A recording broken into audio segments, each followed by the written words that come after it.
नमस्कार, मी Deepali. बालविश्व Marathi baby world मध्ये सर्वांचं मनापासून स्वागत. नॉर्मली आपण पाहतो की हिवाळ्याच्या दिवसामध्ये लहान बाळांची किंवा लहान मुलांची इम्युनिटी ही लो होते, कारण थंडीच्या काळामध्ये पुरेशा प्रमाणामध्ये सूर्यप्रकाश नसतो, ज्या कारणामुळे बाळाला व्हिटॅमिन डी सुद्धा व्यवस्थित मिळत नाही. या व्यतिरिक्त थंडीमुळे बाळ हा बाहेर जास्त खेळायला जात नाही, ज्या कारणामुळे बाळाची शारीरिक हालचाल म्हणावी तेवढी होत नाही आणि ज्याचा परिणाम बाळाच्या डायजेशनवरती सुद्धा होत असतो. हवा थंड असते, कोरडी असते, ज्या कारणामुळे बाळाची त्वचा सुद्धा थोडीशी कोरडी पडते किंवा त्वचेच्या रिलेटेड ज्या समस्या आहेत या जास्त उद्भवतात. या व्यतिरिक्त थंडीमुळे कोणाला ना कोणाला सर्दी झालेली असते आणि अशा व्यक्तींच्या संपर्कामध्ये जर बाळ आलं, लहान मूल आलं, तर त्याला सुद्धा सर्दी होते. वाढत्या वयामध्ये बाळाची रोगप्रतिकारक शक्ती ही मजबूत असणं हे अतिशय गरजेचं आहे. जेव्हा बाळाची इम्युनिटी छान असते तर त्यावेळी बाळ हा आजारी कमी पडतो. जेव्हा मूल हे आजारी कमी पडतं तर त्यावेळी त्याने जे काही खाल्लेलं आहे हे व्यवस्थित त्याच्या अंगी लागतं. त्यामधले जे पोषक घटक आहेत हे शरीर व्यवस्थितरित्या शोषून घेतं आणि जे त्याच्या वाढीमध्ये आणि विकासामध्ये खूप जास्त त्याला फायदा करतात. म्हणजेच बाळाची वाढ आणि विकास ही छान पद्धतीने व्हायला सुद्धा मदत होते. बाळाची इम्युनिटी बूस्ट होण्यासाठी हिवाळ्याच्या काळामध्ये तुम्हाला काही विशेष पदार्थांचा बाळाच्या आहारामध्ये समावेश करायचा आहे. यामध्ये सगळ्यात पहिली आणि खूप महत्त्वाची गोष्ट मी तुम्हाला सजेस्ट करेन ती म्हणजे हिवाळ्याच्या काळामध्ये बाळाच्या आहारामध्ये जे काही सायट्रस फ्रुट्स आहेत, ज्यामध्ये व्हिटॅमिन सी भरपूर आहे, जी आंबट गोड फळं आहेत ती बाळाला जरूर द्यायची आहेत. नॉर्मली आपण विचार करतो की हिवाळ्यामध्ये बाळाला वारंवार सर्दी कफ खोकला होत असते आणि अशा दरम्यान बाळाला हे आंबट काहीही खायला द्यायचं नाही, पण हे पूर्णतः चुकीचं आहे. लक्षात घ्या, जे काही व्हिटॅमिन सी रिच फ्रुट्स आहेत किंवा जे सायट्रस फ्रुट्स आहेत, मग ते संत्री असेल, आवळा आहे, पायनॅपल आहे, द्राक्षे आहेत, वेगवेगळ्या बेरीजचे प्रकार आहेत, तर या सगळ्या फळांमध्ये भरपूर असं व्हिटॅमिन सी आहे. भरपूर अशा अँटीऑक्सिडंटल, अँटी इन्फ्लामेटरी प्रॉपर्टीज आहेत आणि ज्या कारणामुळे बाळाला होणारे हे जे काही छोटे मोठे व्हायरल इन्फेक्शन्स आहेत या विरुद्ध लढण्यासाठी बाळाचं शरीर हे तयार होतं किंवा बाळाला ताकद मिळते. म्हणजेच बाळाची इम्युनिटी बूस्ट व्हायला मदत होते. या व्यतिरिक्त बाळाचं डायजेशन सुद्धा यामुळे इम्प्रूव्ह होतं, बाळाला छान भूक लागायला मदत होते. या व्यतिरिक्त तुम्ही सकाळी उठल्याबरोबर कोमट पाण्यामध्ये थोडंसं लिंबू आणि थोडासा मध घालून ते पाणी जर बाळाला उठल्याबरोबर देत असाल तर बाळाचं पोटही साफ राहतं. सर्दी कफ खोकल्याचे जे काही लक्षणं दिसत आहेत तर त्यापासूनही बाळाला आराम मिळायला मदत होते. बाळाला भूक सुद्धा छान लागायला मदत होते. या व्यतिरिक्त मार्केटमध्ये या दरम्यान खूप सारे वेगवेगळी फळं येतात, तर ह्या सगळ्या फळांचा सुद्धा समावेश तुम्हाला बाळाच्या आहारामध्ये जरूर करायचा आहे. दिवसातून कमीत कमी 1 आणि जास्तीत जास्त 2 ते 3 फळं बाळाच्या आहारामध्ये हे यायला हवे. त्यानंतरचा जो पुढचा पदार्थ आहे तो पदार्थ म्हणजे लसूण. नॉर्मली आपल्या भारतीय आहारामध्ये लसणाचा वापर तर आपण करतच असतो, परंतु हिवाळ्याच्या काळामध्ये तुम्हाला या लसणाचा वापर आहारामध्ये थोडा जास्त करायचा आहे, कारण लसणामध्ये सुद्धा खूप साऱ्या अँटीऑक्सिडंटल अशा प्रॉपर्टीज असतात, अँटी इन्फ्लामेटरी प्रॉपर्टीज असतात. हे छोटे मोठे जे व्हायरल इन्फेक्शन्स आहेत यापासून बाळाला ते प्रोटेक्शन देतात. लसणाप्रमाणे तुम्हाला आलं सुद्धा बाळाच्या आहारामध्ये जरूर ठेवायचं आहे. आल्यामुळे एकतर बाळाचा जो घसा आहे हा क्लिअर राहायला मदत होते. जर बाळाला कफ झालेला असेल तर तो वितळून बाहेर पडायला मदत होते. बाळाचं डायजेशन इम्प्रूव्ह होतं.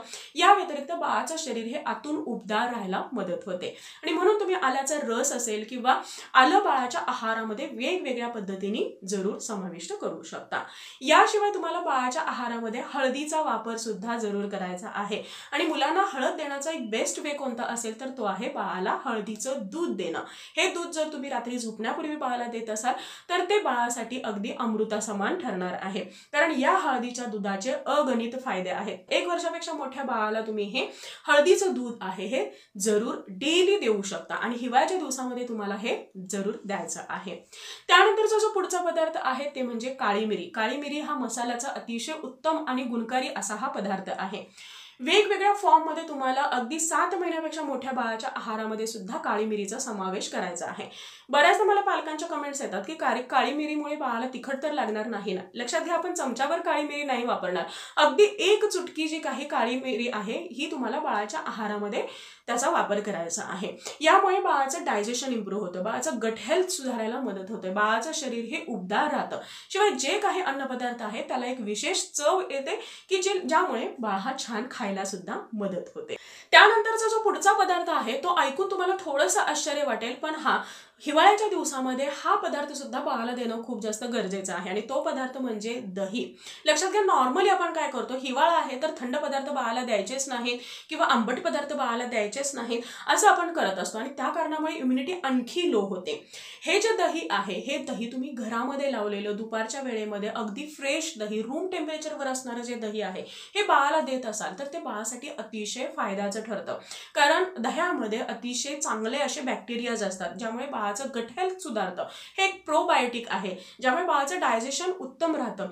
बाळाची जी इम्युनिटी आहे ही बूस्ट व्हायला मदत होते. बाळाने जे खाल्लेलं आहे हे बाळाच्या व्यवस्थित अंगी लागतं.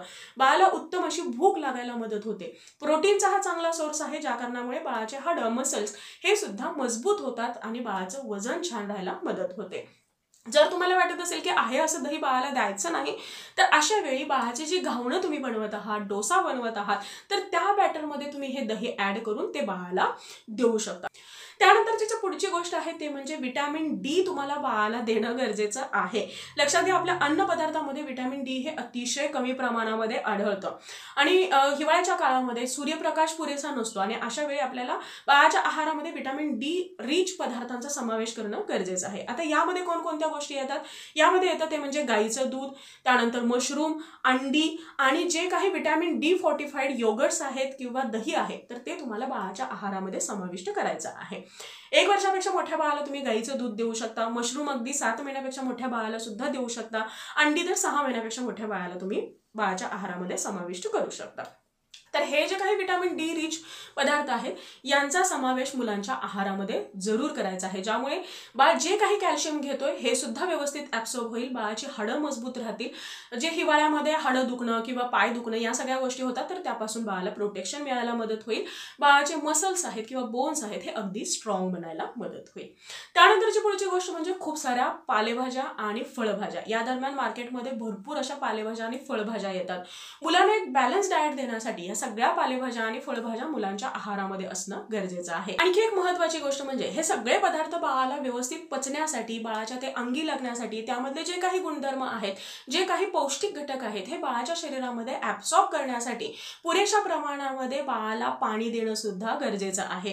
थंड वातावरणामुळे लहान मुलांना खूप जास्त तहान लागत नाही, परंतु पालकांनी बाळाच्या पाणी पिण्याकडे मात्र विशेष लक्ष देणं गरजेचं आहे. थंड पाणी बाळ पित नसेल तर हलकंसं कोमट करून तुम्हाला थोड्या वेळाने बाळाला पाणी द्यायचं आहे. बाळाला प्रॉपर असं हायड्रेटेड ठेवायचं आहे. जेव्हा मुलांचं शरीर हे हायड्रेटेड असतं तर त्यावेळी बाळाला भूक सुद्धा छान लागते, बाळाचं डायजेशन उत्तम राहतं आणि विशेष म्हणजे त्वचेमधला जो काही कोरडेपणा आहे हा कमी होतो. त्वचाही आतून अगदी नरिश व्हायला किंवा छान पोषक, तजेलदार, कोमल व्हायला मदत होते. शिवाय मुलं ऍक्टिव्ह राहतात, फ्रेश फील करतात, बाळाला झोप छान लागते आणि बाळाचा मूड सुद्धा उत्तम राहायला मदत होते. त्यामुळे या सगळ्या पदार्थांबरोबर बाळ पुरेसं पाणी सुद्धा पितो आहे की नाही याकडे तुम्हाला लक्ष जरूर द्यायचं आहे. बाळाचे लिक्विड डाएटचं प्रमाण सुद्धा तुम्हाला थोडंसं वाढवायचं आहे. सो आय होप आजचा हा व्हिडिओ तुम्हाला आवडला असेल आणि हेल्पफुल ठरला असेल. Thank you so much for watching this video. Bye bye. See you soon with new topic.